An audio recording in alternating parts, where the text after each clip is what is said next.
Bienvenidos a esta capacitación relativa a la Ley de Ingresos Municipal para el ejercicio fiscal 2021. Les doy la más cordial bienvenida a los servidores públicos de los ayuntamientos que nos permiten en este momento entrar a sus oficinas, a sus lugares de trabajo. Bien, como ustedes saben, la Ley de Ingresos es el instrumento jurídico a través del cual el municipio se va a hacer llegar de los dineros, de los recursos que necesita para su buena administración, para su buena gestión. ¿Sí? Entonces, básicamente, el propósito de este curso, de esta capacitación, es darles los elementos, ¿sí? De los que conforma el proceso por el cual, ¿sí?, se va a aprobar nuestra ley y básicamente qué es lo que contiene nuestro proyecto de ley de ingresos municipal para el ejercicio fiscal 2021. ¿Sí? Bien, vamos a iniciar comentando que la Ley Orgánica Municipal, en su artículo 145, dispone que la Comisión de Patrimonio y Hacienda Pública Municipal, el presidente municipal y demás comisiones que determine el ayuntamiento elaborarán el anteproyecto de ley de ingresos. Bien, ¿esto cuándo se tiene que hacer? Esto se tiene que hacer a más tardar la primera quincena del mes de octubre de cada año. ¿Sí? Ok, ¿qué más dice nuestra ley orgánica? Bueno, los municipios deben presentar al Congreso del Estado la ley de ingresos, así como las tablas de valores unitarios de suelo, a través del Ejecutivo del Estado, ¿sí?, previa autorización de cuando menos las 2/3 partes de los miembros del ayuntamiento. ¿Sí? Entonces, así lo dispone la ley orgánica. ¿Sí? El municipio, el ayuntamiento, tiene que presentarlo a través del Ejecutivo. ¿Sí? ¿Y esto hasta cuánto tiene? ¿Hasta qué fecha tiene? Bueno, hasta el 15 de noviembre. ¿Sí? Entonces, la sugerencia que les damos nosotros es, en cuanto se apruebe en la primera quincena del mes de octubre su ley de ingresos, su paquete de ley de ingresos, entonces la siguiente quincena, por favor, inmediatamente, ¿sí?, entregarla a través del Ejecutivo. ¿Sí? Bien, ¿qué más tenemos? Bueno, en esta presentación vamos a platicar de manera general algunos puntos que contiene nuestro proyecto de ley. ¿Sí? Y vamos a iniciar, bueno, ¿qué es lo que nos dice el artículo 18 de la Ley de Disciplina Financiera de las Entidades Federativas y los Municipios? Bueno, en este punto se deberán incluir en la exposición de motivos los formatos a que hace referencia el artículo 18 de la Ley de Disciplina Financiera de las Entidades Federativas y los Municipios, mismos que se dan a conocer en los criterios para la elaboración y presentación homogénea de la información financiera y de los formatos a que hace referencia la citada Ley de Disciplina Financiera de las Entidades Federativas y los Municipios, con los datos y requisitos que expresamente señalan dichos formatos. ¿Sí? Acá quiero comentarles que, bueno, estos formatos ya vienen publicados, ¿sí?, en el diario oficial, ya son formatos oficiales, simplemente se agregan a nuestra exposición de motivos. Lo que tenemos que hacer como municipio es requisitar ahí los datos que nos piden, ¿sí?, que prácticamente ahí son las proyecciones que se van a tener de los ingresos para algunos ejercicios fiscales posteriores a 2021 y a los resultados que hayamos tenido de los ingresos de ejercicios anteriores, ¿sí?, básicamente, y ahí lo que debemos hacer es requisitar toda esta información, todo esto que nos solicita. Bien, En cumplimiento al acuerdo que se reforma y adiciona el clasificador por rubros de ingresos, publicado en el Diario Oficial de la Federación, se publica la estructura del artículo 1 de la Ley de Ingresos. ¿Sí? Esta básicamente, les explico, es una información que está en nuestro artículo 1 de la Ley de Ingresos, que básicamente son todos los conceptos de los cuales consta nuestra Ley de Ingresos y prácticamente es por los cuales va a percibir nuestro municipio todos los ingresos, todos los recursos, ¿sí? Para su gestión, ¿sí? Y ahí en este artículo 1 hay que, viene de manera desglosada todos estos conceptos y bueno, lo que tenemos que hacer es requisitar con las cantidades que ahí estimemos para 2021 que vayamos a ingresar a nuestro municipio, ¿sí? Básicamente es eso. Bien, el artículo 61 de la Ley General de Contabilidad Gubernamental, ¿qué es lo que nos dice? Bueno, la federación, las entidades federativas, los municipios y en su caso las demarcaciones territoriales del Distrito Federal deberán incluir en sus respectivas leyes de ingresos y presupuestos de egresos u ordenamientos equivalentes las fuentes de sus ingresos, sean ordinarios o extraordinarios, desagregando el monto de cada una. Y en el caso de las entidades federativas y municipios, incluyendo los recursos federales que se estimen sean transferidos por la federación a través de los fondos de participación y aportaciones federales, subsidios y convenios de reasignación, así como los ingresos recaudados con base en las disposiciones locales, ¿sí? Que básicamente es lo que hace un momento les acabo de mencionar, ¿sí? Ahí metemos todos los conceptos, ¿sí? E incluyendo, como dice ahí, recursos federales, participaciones, aportaciones y bueno, todo lo que ya traemos en nuestra ley, ¿sí? Ok. ¿Qué más tenemos? Bueno, en nuestro proyecto de ley de ingresos traemos el apartado de impuestos. Dentro de los impuestos, bueno, de los más importantes traemos el impuesto predial, ¿sí? Y aquí, bueno, la tasa del impuesto debe fijarse tomando en consideración los valores unitarios de suelo y construcción propuestos para el próximo ejercicio fiscal, ¿sí? Esto de acuerdo al artículo 115 constitucional que establece literalmente: los ayuntamientos en el ámbito de su competencia propondrán a las legislaturas estatales las cuotas y tarifas aplicables a impuestos, derechos, contribuciones de mejoras y las tablas de valores unitarios de suelo y construcción que sirvan de base para el cobro de las contribuciones sobre la propiedad inmobiliaria, ¿sí? Ahorita para el 2021, ¿sí? La cuota mínima se está proponiendo actualizar a 175 pesos, ¿sí? Bien, tenemos también el impuesto sobre adquisición de bienes inmuebles. Se mantiene la tasa del 2% sobre la base que establece la Ley de Hacienda Municipal que aplique en cada caso, es decir, sobre el valor del predio de que se trate, ¿sí? Y bueno, con el propósito de facilitar la regulación de los predios de menor costo, se propone mantener el beneficio de aplicación de una tasa cero, ¿sí? En las siguientes aplicaciones, que es pues básicamente las que ya traemos, que es la adquisición o construcción de casa habitación, cuyo valor, ¿sí? No sea mayor a 694,606 pesos con 50 centavos, ¿sí? Y también por la adquisición de predios que se destinen a la agricultura, cuyo valor no exceda de 160,294 pesos, ¿sí? ¿Sí? Básicamente estos dos conceptos son los que vienen ya año con año contemplándose. Ok, también tenemos el impuesto sobre diversiones y espectáculos públicos. Aquí se causará y se pagará aplicando la tasa máxima del 15% sobre el importe de cada boleto vendido, a excepción de los teatros y circos, en cuyo caso se causará y pagará la tasa del 8%. ¿Sí?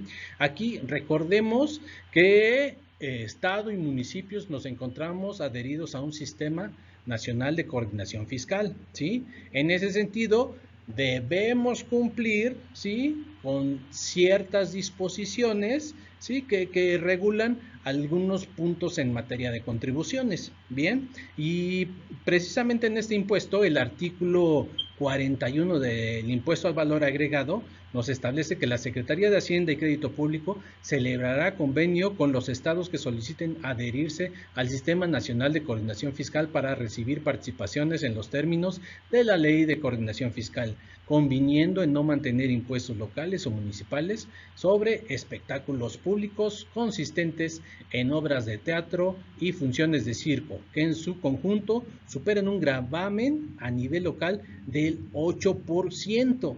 ¿Sí? Entonces, por eso es que tenemos como tope este 8% ahí en este impuesto sobre diversiones y espectáculos públicos. Y la sugerencia es que, bueno, se mantenga así, por favor. Bien, también tenemos el impuesto sobre rifas, loterías, sorteos, concursos y toda clase de juegos permitidos. Aquí se causa y se paga aplicando la tasa del 6% sobre el monto del premio, ¿sí? Aquí, igual que el anterior impuesto, tenemos en este caso el artículo 138 de la ley del impuesto sobre la renta, ¿sí?, federal. Nos habla algo relacionado con este impuesto y nos dice: el impuesto por los premios, loterías, rifas, sorteos y concursos organizados en territorio nacional se calcularán aplicando la tasa del 1% sobre el valor del premio correspondiente a cada boleto o billete entero, sin deducción alguna, siempre, oigan, que las entidades federativas no graven con un impuesto local los ingresos a que se refiere este párrafo, o el gravamen establecido no exceda del 6%, ¿sí? Entonces, por eso traemos ahí nuestro 6%. ¿Qué pasa si no es así? Bueno, la tasa del impuesto a que se refiere este artículo será del 21% en aquellas entidades federativas que apliquen un impuesto local sobre los ingresos a que se refiere este párrafo, ¿sí? A una tasa que exceda del 6%, ¿sí? Entonces, por eso traemos nuestra tasa del 6% en este caso. Bien, ¿qué más tenemos? Bueno, tenemos nuestro apartado de derechos productos. Aquí se propone actualizar las cuotas vigentes en el ejercicio fiscal 2020 en un 3% correspondiente al monto de la inflación estimada al cierre de 2020, ¿sí? Ojo, recordemos que los derechos productos traen una naturaleza diferente, ¿sí? Una naturaleza diferente a otras contribuciones, como son los impuestos, ¿sí? Por ejemplo, los impuestos ahí se causan, ¿sí?, y se pagan por el servicio, el consumo que tú hagas, o incluso por los ingresos que tú obtengas, ¿no? Dependiendo en la medida que se realicen estas actividades o se realicen estos hechos, pues se te generará un determinado impuesto. Aquí en los derechos es totalmente diferente, ¿sí? Por eso siempre les damos la recomendación de que vigilen, por favor, la proporcionalidad y equidad, ¿sí? ¿Eso qué significa? Bueno, que el monto de las cuotas debe ser congruente con el costo que representa para el municipio la prestación del servicio de que se trate, y no tomando en cuenta la capacidad contributiva del gobernado, ¿sí? Y esto es porque los derechos se causan, como lo decía, por el servicio que se va a prestar, ¿sí? Tu ayuntamiento vas a prestar un servicio, entonces, en razón a ese servicio, a lo que me representa, al costo, entonces yo le voy a cobrar al ciudadano, al contribuyente, ¿sí?, esa cuota, ese derecho, por favor.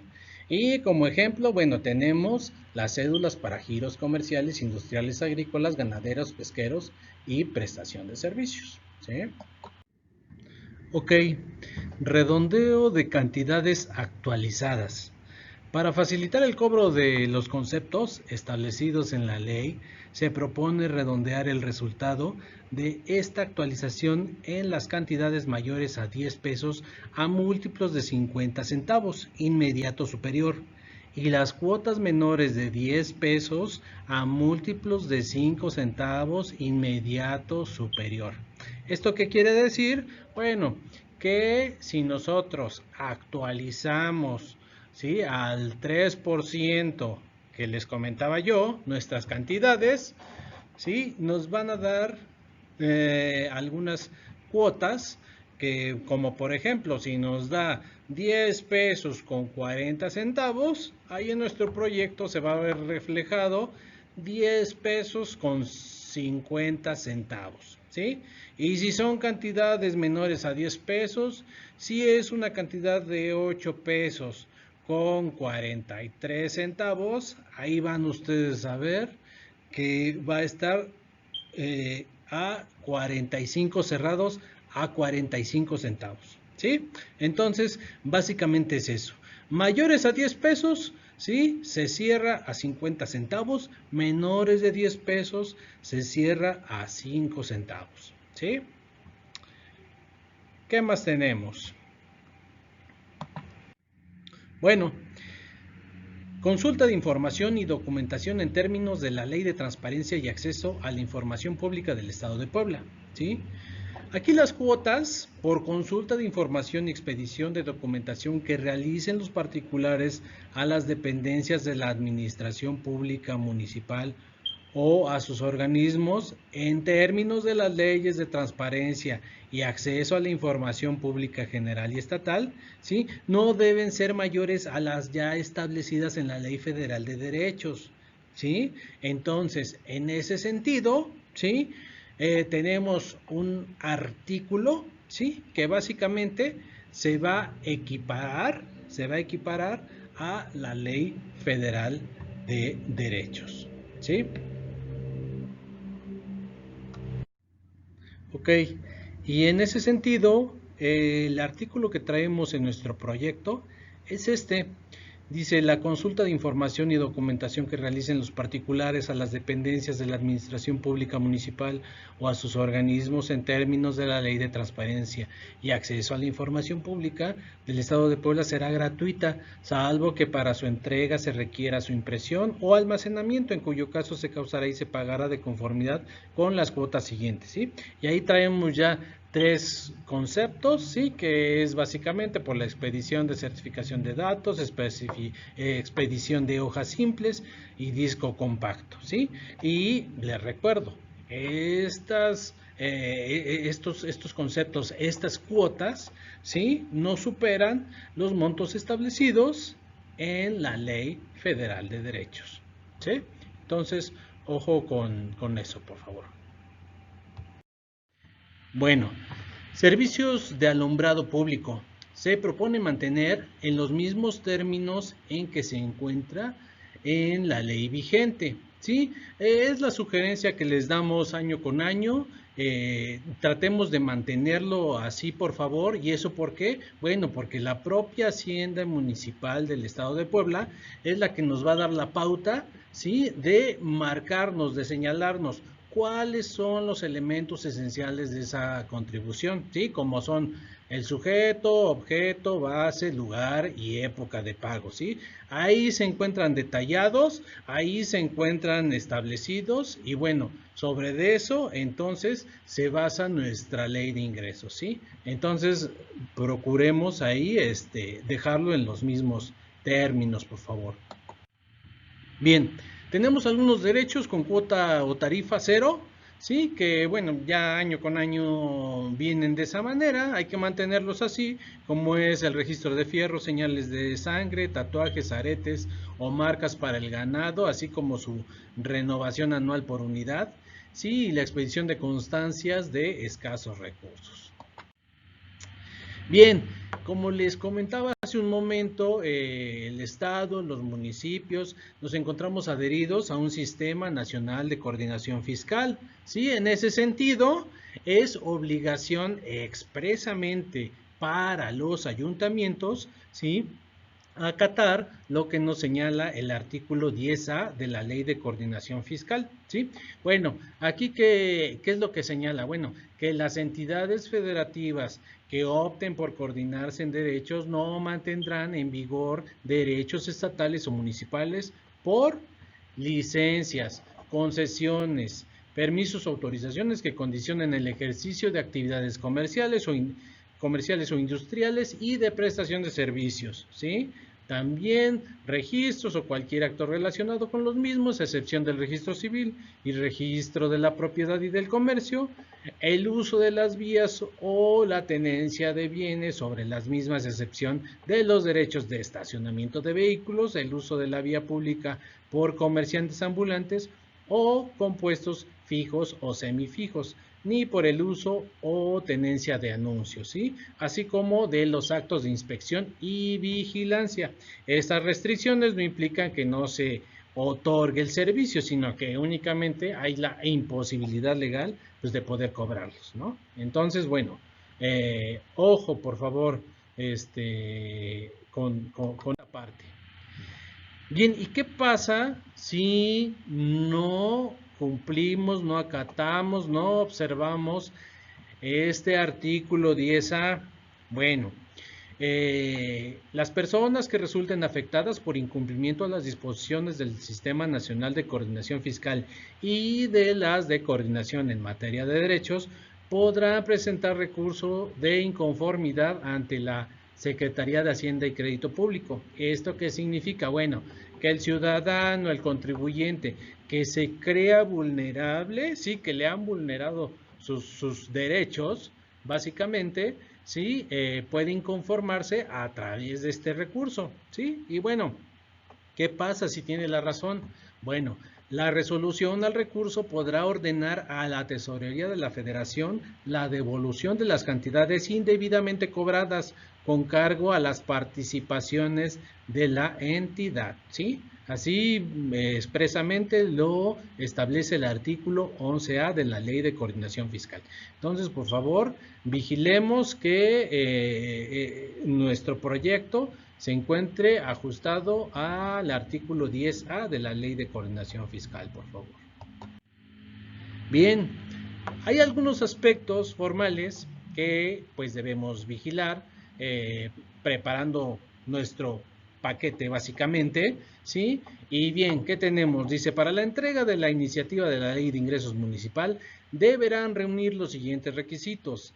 El acta de cabildo debe señalar literalmente que se aprobó en sesión ordinaria o en sesión extraordinaria, según sea el caso, por unanimidad o por lo menos las 2/3 partes de los miembros del cabildo. ¿Sí? Por favor, que expresamente su acta de cabildo diga si es sesión ordinaria o extraordinaria. ¿Sí? Si todos están de acuerdo, entonces aprobada por unanimidad. Si no fue así, entonces por las 2/3 partes, que es lo mínimo que pide la ley orgánica para que se apruebe su ley, ¿sí? Ok. La copia del acta de cabildo deberá ser extraída del libro correspondiente, incluyendo la hoja de firmas de los que participaron en esa sesión, debiendo observarse en esa copia el folio del libro de actas que le correspondan, ¿sí? Entonces, vigilar, por favor. Tenemos nuestro libro de actas, nuestro secretario tiene el libro de actas, entonces vigilar, por favor, que salga el numerito de folio que le corresponde a la foja de ese libro. Bien, adjuntar la iniciativa de la Ley de Ingresos, exposición de motivos y las tablas de valores unitarios de suelo y construcción, así como su correspondiente zonificación catastral en medio magnético. ¿Sí? Estos documentos hay que guardarlos en un medio magnético, ¿sí? En su disco, ahí guardan esta información, ¿sí? Recordemos que nuestro paquete, ¿sí? Es la exposición de motivos, la ley, ¿sí? Sus tablas de valores unitarios de suelo y construcción y su mapa de zonificación catastral y la copia, ¿sí? Certificada del acta de cabildo por el cual se está aprobando este paquete de ley de ingresos, ¿sí? Bueno, en ese sentido, entonces, otra vez les comento. Hay que anexar las tablas de valores unitarios de suelo y construcción, ¿sí? Así como su correspondiente zonificación catastral, que sirvan de base para el cobro de las contribuciones a la propiedad inmobiliaria, ¿sí? Estos documentos, ¿sí? Sus tablas, su mapa, son parte integral de su paquete de ley de ingresos, ¿sí? Estos documentos, el Instituto Registral y Catastral los puede apoyar con ellos, ¿sí? Bien, ¿qué más tenemos? La copia del acta de cabildo, la exposición de motivos, la iniciativa de ley, así como las tablas de valores unitarios de suelo y construcción y su correspondiente zonificación catastral, deberán estar foliados, certificados, sellados y firmados en cada una de sus hojas por el secretario del ayuntamiento, expresando literalmente el número de hojas que conforman el documento certificado, ¿sí? Entonces, por favor, vigilar que estén debidamente foliadas todas sus copias, por favor, ¿sí? Tanto la copia del acta de cabildo, sí, su exposición de motivos, su iniciativa de ley, sus tablas, sí, su mapa, todos estos documentos deben de ir debidamente certificados, sí, foliados, sellados, sí, firmados, por favor, que coincida, por favor, el número de hojas con la que está diciendo la certificación, ¿sí? Entonces, son recomendaciones que se les van realizando. Bien, se podrá presentar el acta de cabildo original, la exposición de motivos, la iniciativa de ley, así como las tablas de valores unitarios de suelo y construcción y su correspondiente zonificación catastral, ¿sí? Debidamente, ¿sí? Firmada de manera autógrafa por todos los miembros del cabildo. Bien, que hayan aprobado estos documentos, ¿sí? Básicamente, ¿esto qué es? Bueno, podemos presentar nuestro paquete de manera certificada con las recomendaciones que les acabo de comentar, pero si no es así, de igual manera pueden presentarse todos estos documentos que les comentaba de manera con firma autógrafa, ¿sí? No hay ningún problema, cualquiera de las dos opciones pues es válida. Bien. Bueno, pues nosotros nos encontramos en la Dirección de Apoyo Técnico y Legal de la Subsecretaría de Ingresos de la Secretaría de Planeación y Finanzas, ¿sí? Es el titular de la dirección es el contador Rodrigo Sánchez Asia, ¿sí? Su servidor, soy el licenciado Israel Cabrera López, jefe del Departamento de Apoyo Técnico y Legal. Bien, y bueno, los invito por favor, si tuvieran alguna duda, algún comentario ya de manera específica sobre su ley, sobre la ley de un determinado municipio, por favor, ahí en pantalla están el teléfono para que se acerquen con nosotros, ¿sí? ¿Sí? Para que nos llamen si tuvieran ustedes alguna duda. Y bueno, ya saben ustedes que estamos para servirles, ¿sí? Bueno, entonces, pues por mi parte, les agradezco la atención a esta presentación, ¿sí? Y les doy, les reitero nuevamente, por favor, que tomen en cuenta todas las recomendaciones que venimos señalándoles en esta presentación. Y bueno, nuevamente cualquier duda, cualquier comentario, pues estamos ahí en el teléfono, ¿sí? Muchísimas gracias. Nos vemos hasta la próxima.